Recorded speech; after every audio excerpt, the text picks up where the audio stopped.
유착이라는 단어가 있습니다. 많이 들어보셨을 거예요. 서로 분리되어 있어야 될 사물이나 존재가 심각하게 엉켜져 있는 상태를 유착이라고 말합니다. 이 정경 유착이라는 말을 많이 들어보셨을 거예요. 경제인들과 정치인들이 서로의 유익을 위해서 달라붙어 있어요. 거기서 심각한 병폐가 생기고 갈등이 생깁니다. 그러니까 달라붙으면 안 될 것들이 달라붙어 있으면 문제가 생긴다는 거죠. 우리 몸 안에는 수많은 장기들이 있습니다. 오장육부라 그러죠. 좁은 공간에 모여 있는데 전혀 붙지 않고 분리돼서 자기 기능을 다 감당해내고 있습니다. 이것을 의학용어로 이계이동이라고 한다 그래요. 근데 그 장기들이 어느 순간에 어떤 이유에서인지 달라붙기 시작합니다. 그걸 유착됐다라고 말합니다.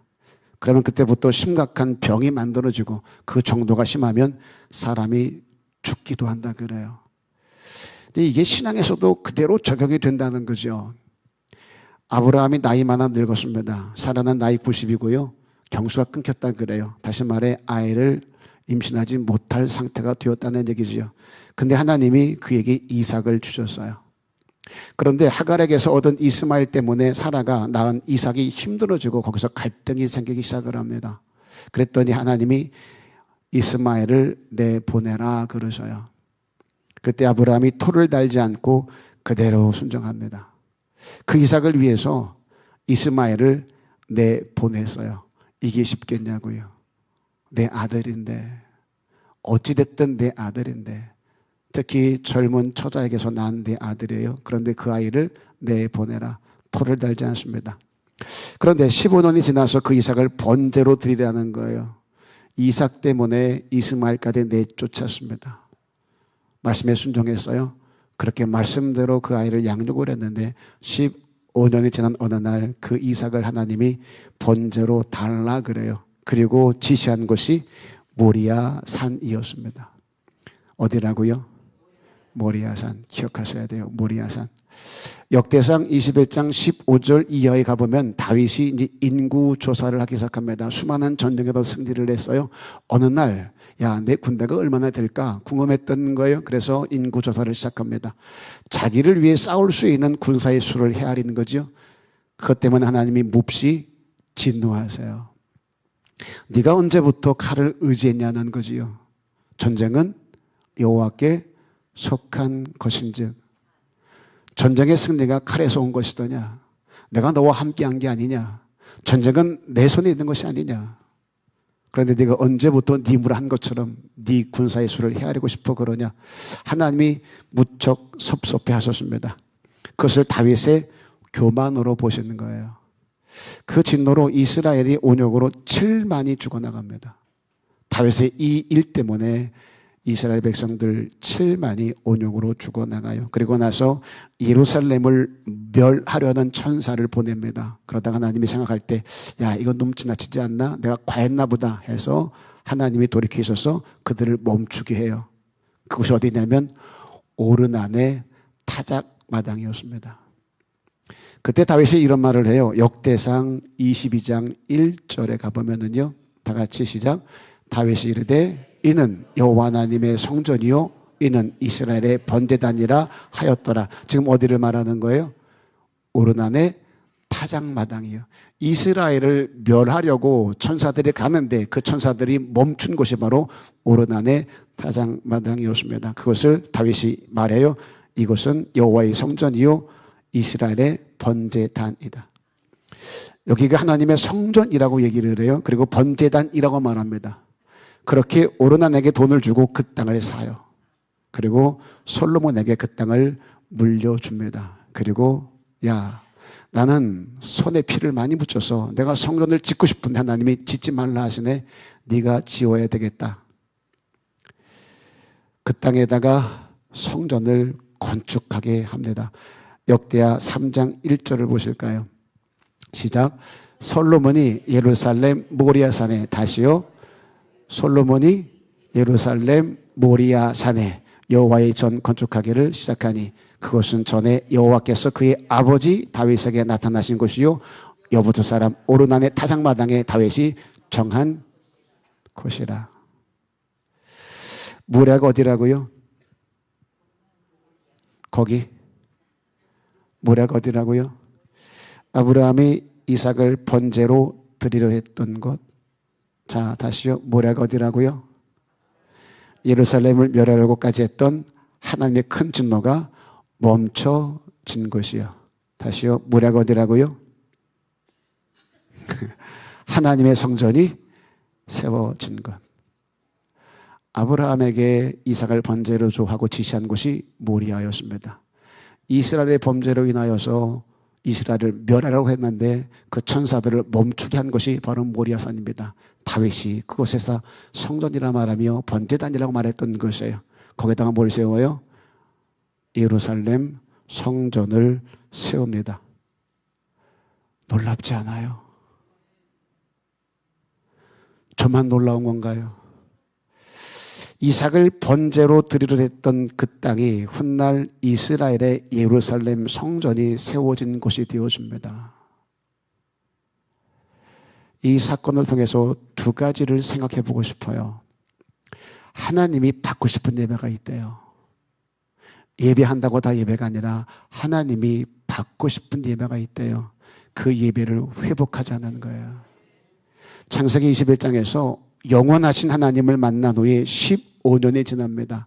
그런데 그 시간 동안 아브라함에게 문제가 생기기 시작합니다. 하나님만을 사랑하던 아브라함이었는데 어느 순간 그 사랑이, 그 마음이 쪼개져 나누어지기 시작합니다. 조금씩 하나님에게서 옮겨가 이삭을 향하기 시작을 해요. 이게 이동이라 그랬습니다. 이스마엘도 내보냈던 아브라함이었어요. 흔들림이 없었습니다.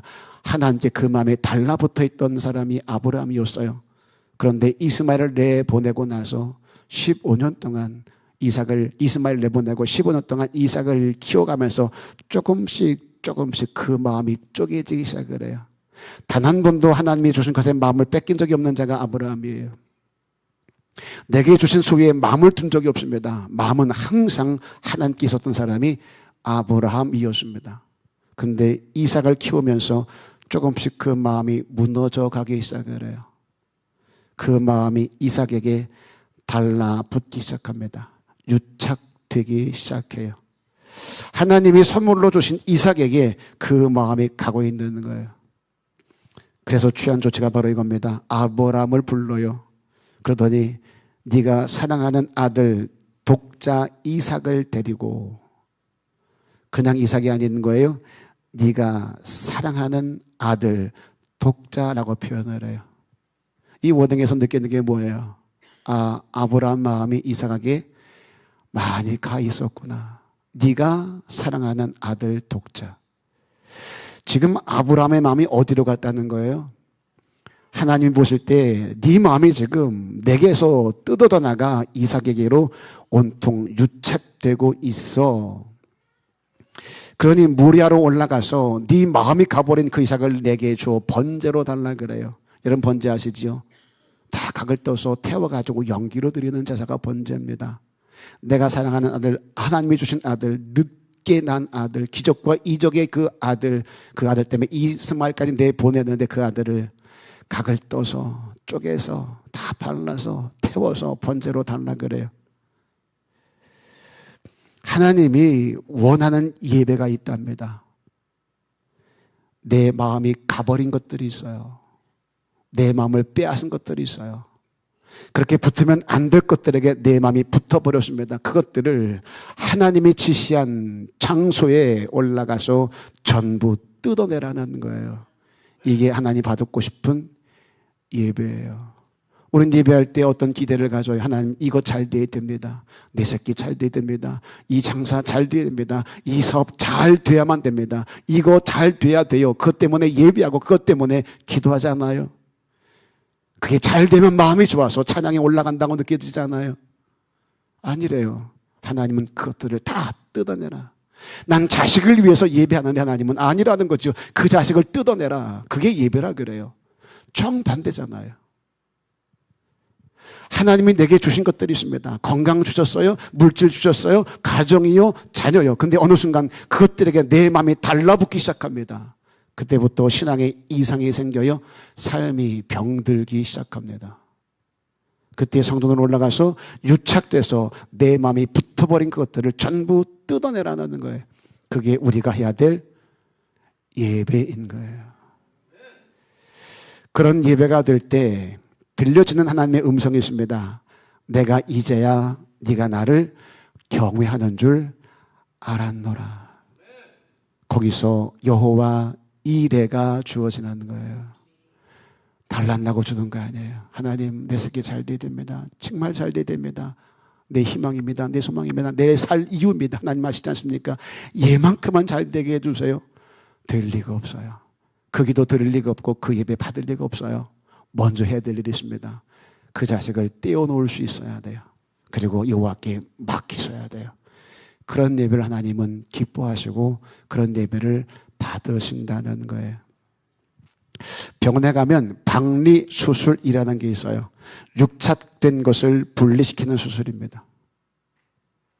붙으면 안 될 장기들이 붙어 있으면 병이 생기니 여러 번이 붙어 있어. 그러면 박리수술해서 떼어내야만 됩니다. 그래야 살아요.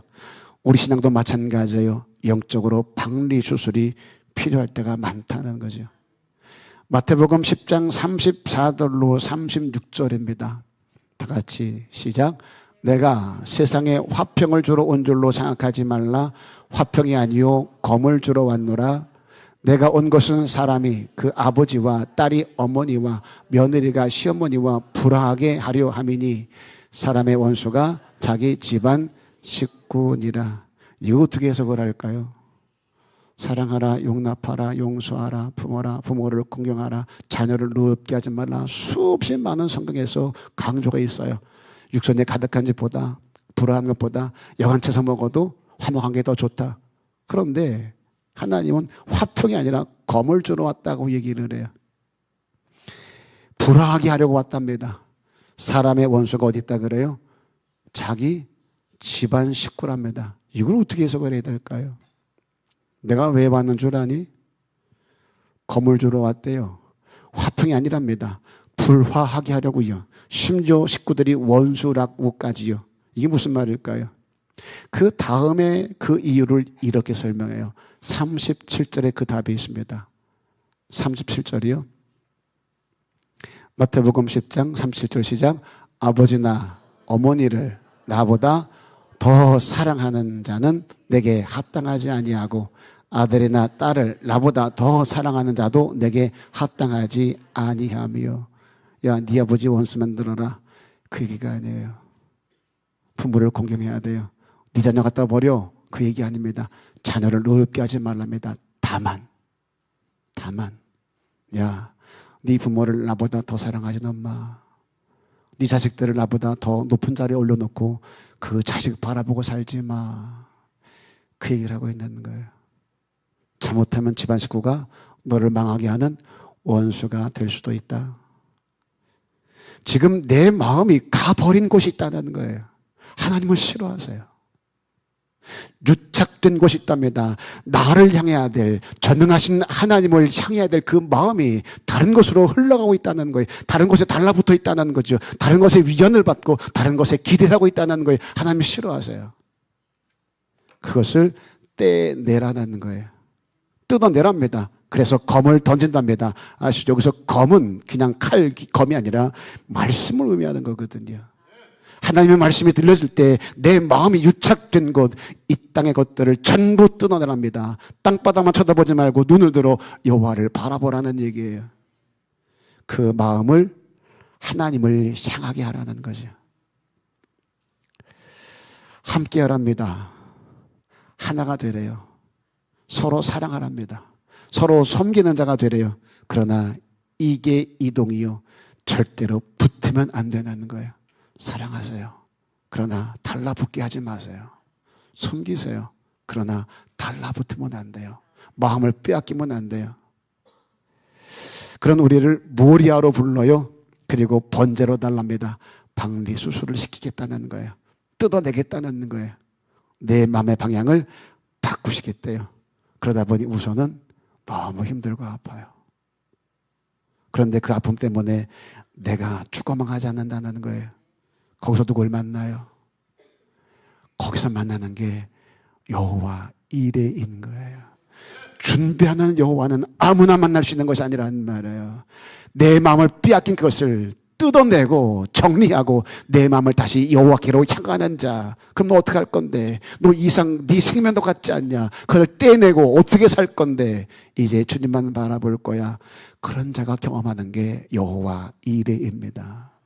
그 자식이 죽었어요? 아니요. 하나님이 아브라함아 멈춰라. 됐다. 이제야 내가 알았어. 네가 나를 얼마나 사랑하는 줄. 당부드립니다.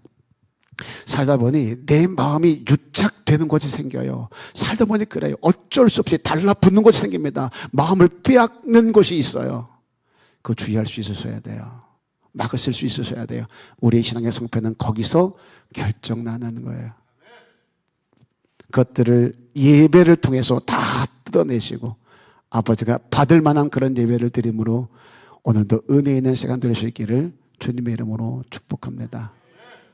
옆 사람에게 이렇게 한번 물어봅니다. 알지? 저도 얼굴 보고 하세요. 알지? 그거 뜯어내. 시작. 이렇게 하라고요. 옆 사람 보고 알지? 그거 뜯어내. 이렇게 인사하라는 얘기예요.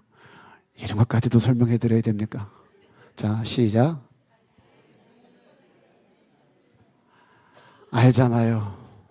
내 마음에 지금 가 있는 거 알잖아요. 나는 모르겠지만 넌 알잖니. 네 마음이 어디로 가 있는지 그거 뜯어낼 수 있으셔야 돼요. 자, 그런가 하면 또 하나, 그 예배를 이제 보여주라는 거예요. 그 예배에서 멈추면 안 돼요. 그 예배를 보여주실 수 있어야 됩니다. 오늘 본문에 하나님이 아브라함에게 이삭을 데리고 모리아 산으로 올라오랍니다. 그랬더니 아브라함이 주저하잖아요.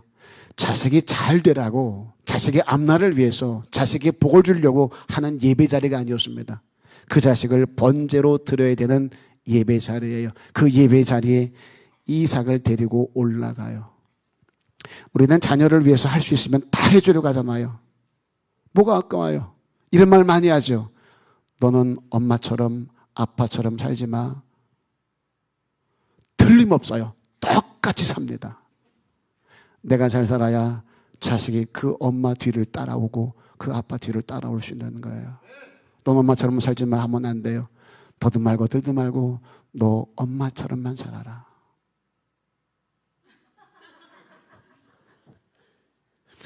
이때 작동하는 게 믿음이 있는 거예요. 믿음으로 선포하셔야 돼요.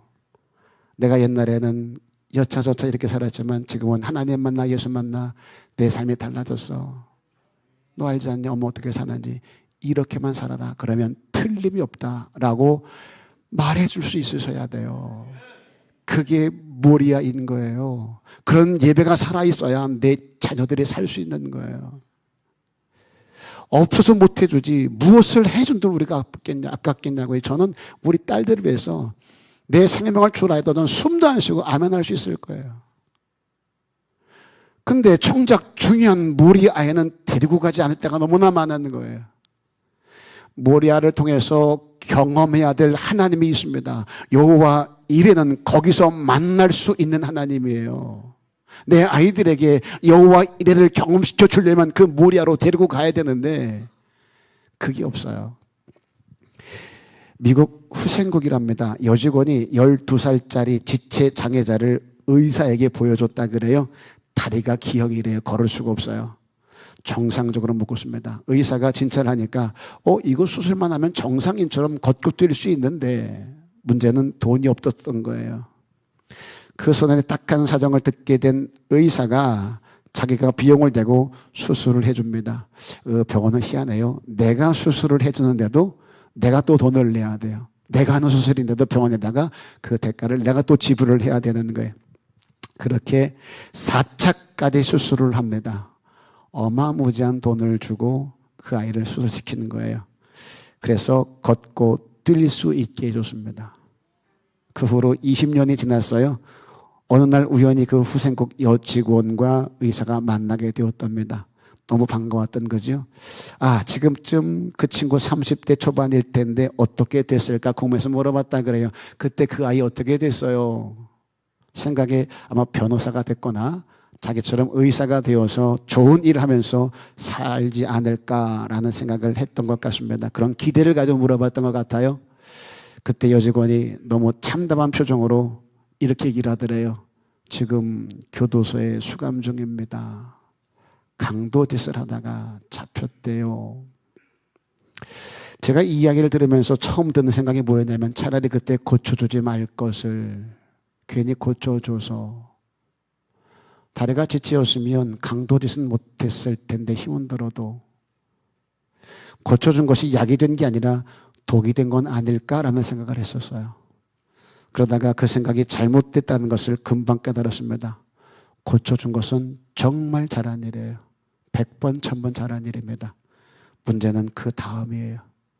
고쳐만 줬지 그 걷고 뛰는 다리를 가지고 어디를 향해야 될지를 가르쳐주는 사람이 없었다는 거예요. 고쳐준다고 다 되는 게 아니라 그 고쳐준 다리를 가지고 어디로 뛰고 달려야 될지 그 방향을 가르쳐줄 수 있어야 돼요. 지금 우리가 다음 세대들에게 이런 부모가 되고 있는 것은 아닌가. 대부분의 부모들은 내 자녀의 필요는 전부 채워주려고 무던 애를 쓰고 수고합니다. 좋은 대학 가게 하려고, 좋은 직장 보내려고, 좋은 배우자 만나 좋은 가정 꾸리게 하려고 무진장 애를 씁니다. 그런데 정작 중요한 인생의 방향이요, 신앙의 방향이요, 여호와 이래요 준비하는 하나님이요, 내가 만난 그 하나님을 우리 아이들도 만날 수 있게 해주고 있냐는 거예요. 제가 수없이 말씀드렸습니다. 전 제가 본 것을 설명하고 싶지 않아요. 나 이런 것 봤다 너무 좋더라가 아니라 내가 본 것이 너무 황홀하니 여러분도 봤으면 좋겠습니다. 볼 수 있는 자리로 자꾸 이끌어 가려고 그래요. 여러분도 마찬가지예요. 내 자녀에게 모든 것을 다 쏟아붓는 건 말리지 않습니다. 저도 그러니까요. 그런데 그렇게 쏟아부은 그 아이가 무엇을 해야 될지 보여줄 수 있어야 돼요. 내가 만난 그 하나님을 내 아이들도 만날 수 있게. 아버지가 믿는 하나님, 엄마가 믿는 하나님이 아니라 그 엄마가 믿는 하나님을 나도 만나 이제 내가 믿는 하나님이 되게 만들어줄 수 있으셔야 돼요. 여기에 실패하면 우리 자녀들 소망 없습니다. 한국 교회를 보세요. 우리 교회를 보세요. 다음 세대가 얼마나 있는가. 점점 쇠락해 가고 있습니다. 얼마나 유지될 것 같으세요? 향후 30년 갈까요? 이곳이 훗날에 술집 되지 말라는 법이 어디 있어요? 머지않은 날에 공연장이 되지 말라는 법이 어디 있어요? 그럴 수 있어요. 서유럽은 다 그렇게 되고 있어요. 심장국 땅에도 교회였던 곳이 지금 카페가 된 곳이 얼마나 많게요. 누가 갈까요 거기에? 교회였던 장소였는데 카페가 됐답니다. 누가 갈까요? 목사가 가요. 장로님들이 가요. 성도들이 가요. 어떻게 변했을까? 가서 얘기합니다. 저기가 강단이었겠다. 야, 여기가 식당이었나? 야, 이렇게 변했네. 다음 세대를 세우지 않으면 한국교회의 미래와 장래가 없어요. 어머니가 기도원 사역할 때였습니다. 강사였던 김유정, 일명 떡팔이라는 분이 있어서요. 그분이 목사가 됐습니다. 전직이 조직폭력배였습니다. 그 폭력배, 조직폭력배가 회심 후 목사가 됐어요. 짱딸만한데 다 부져요. 온몸에 문신이 있으시고 김유정 목사님이라고요. 그분이 회심 후 목사가 돼서 사역이 뭐냐면 교도소를 찾아다니며 그들을 회심시키는 사역을 하시는 거예요. 조직폭력배, 살인자들, 강도, 강간 여러 가지 친구들을 만나면 그분들이 목사님 만나거나 성도 만나서 대화하면은 대화가 안 된다 그래요. 그런데 이분을 만나면 대화가 된다네요. 그런 사역 중에 사형 선고를 받은 친구 이야기를 해 주셨어요. 기도원에서. 그 친구 고2때랍니다. 수련회를 통해서 성령을 강력하게 체험했답니다. 수련회를 통해서 고2짜리가. 거기서 회개를 하고 완전히 이 아이가 뒤집어졌대요. 그 엄마는 중등부 교사였고 아빠는 고등부 부장을 맡고 있을 때였답니다. 마지막 날 간증을 하는데 엄마 아빠가 앉아있는 자리에서 자기는 고등부 회장이지만 엄마가 그 정도가 아빠 그 정도니까 회장했나 보지요. 회장이지만 저는 술을 마시고 담배를 피우고 있습니다. 이제 다 끊겠습니다. 지금이야 뭐 큰 문제가 안 되지만 그때만 하더라도 엄청난 문제였죠. 고등학생이 술 먹고 담배 핀다 그러면 이건 거의 말종 취급받았었죠. 그러더니 엄마 아빠에게 무릎 꿇고 용서를 구하더래요. 이제 정신 차리고 열심히 공부하겠다고. 많은 학생들이 그 선생 있는 자리에서 간증하는데 무릎 꿇고 눈물을 흘리며 회심했다는 거예요. 그랬더니 그 아버지가 집에 돌아와서 아들아 정말 고맙다. 네가 이렇게 변화된 모습을 보니 너무 좋다. 진짜 하나님이 너를 사랑하시고 하나님 우리 기도를 들으신 것 같구나. 이래야 되잖아요. 근데 첫 마디가 아들아 이제 은혜는 대학 가서 받아라. 지금은 공부할 때다. 그러더니 교회를 옮기라고. 가까운 곳에서 오전 7시 하는 예배를 드려라. 그리고 공부에 집중해라. 중고등부 이제 다니지 말아라. 교회 시간 많이 뺏기지 말아라. 그렇게 가까운 교회 일부 예배를 보냈답니다. 사정했대요. 아빠 교회만은 나가게 해주세요. 중고등부 예배만은 드리게 해주세요. 다툼이 시작됩니다. 제발 아빠 들어달라고. 그런데 허리띠를 풀러서 애를 때렸답니다. 그렇게 가까운 교회 일부 예배를 나가게 됐다 그래요. 예배가 되겠어요? 다시 옛날로 돌아갔답니다. 술에 손대고 담배에 손대고 대학 시험에 떨어지죠. 재수, 삼수까지 했답니다. 다 떨어졌어요. 군 제대 후에 다시 공부하라고 학원을 보냅니다. 학원은 가지 않고 유흥에 빠집니다. 돈이 필요하니 강도짓을 하다 사람까지 죽이게 됐어요. 결국 사형 선고를 받고 교도소에 수감된 친구를 이 김유정 목사가 만나 그 얘기를 들은 거예요. 면회 시간이 딱 7분이었답니다. 그때 그 친구가 한 얘기를 합니다. 제 인생에서 가장 행복했던 때가 전 고2 수련회였습니다. 그때로 다시 돌아갈 수 있다면 얼마나 좋을까요? 갈 수만 있다면 목사님도 다시 돌아가고 싶습니다. 울면서 그러더래요. 눈물 흘리며 목사님 이런 저도 천국엔 갈 수 있을까요? 신앙이 없는 게 아니었어요. 신앙이 있었어요. 그런데 그 아버지 엄마가 뭘 잘못했어요? 너 공부하려고 하면 내가 다 밀어줄게. 공부할 수 있는 뒷배는 돼줬는데 내가 만난 하나님 그 모리아로 데리고 가는 데는 철저하게 실패한 거예요. 아들에게 해주지 않은 것이 없었습니다. 어느 부모나 최상으로 해주고 싶겠지요. 근데 한 가지 은혜는 대학 가서 받아라. 그 모리아를 포기한 대가가 너무 큰 거예요. 그 모리아를 포기하면 모리아만 포기되는 게 아닙니다. 여호와 이래도 경험하지 못해요. 나를 위해 준비하는 하나님도 만날 수가 없습니다. 당부드립니다. 내가 먼저요. 내가 먼저 모리아로 나아갈 수 있으셔야 돼요.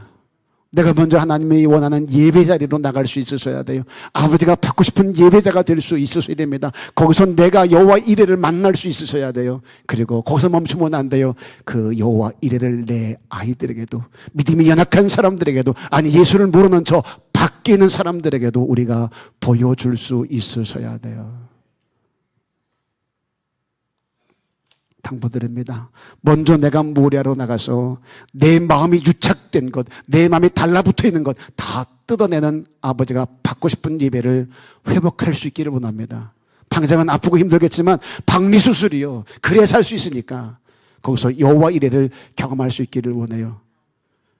그리고 나서 그 모리아를 내 자녀들에게 믿음이 약한 자들에게 보여줄 수 있기를 원합니다. 여러분들이 진짜 하나님이 살아계심을 믿는다면 이 땅의 끝이 분명히 올 거라는 것을 확신한다면 서두르셔야 돼요. 대충 설렁설렁 할 시간이 없습니다. 시간이 가듯이 마지막을 향해서 조금씩 다가가고 있어요. 그날이 언제일지 아무도 모릅니다. 그날에 요 앞에 섰을 때 잘했다 칭찬 들을 수 있는 저와 여러분 되어야 되지 않을까요?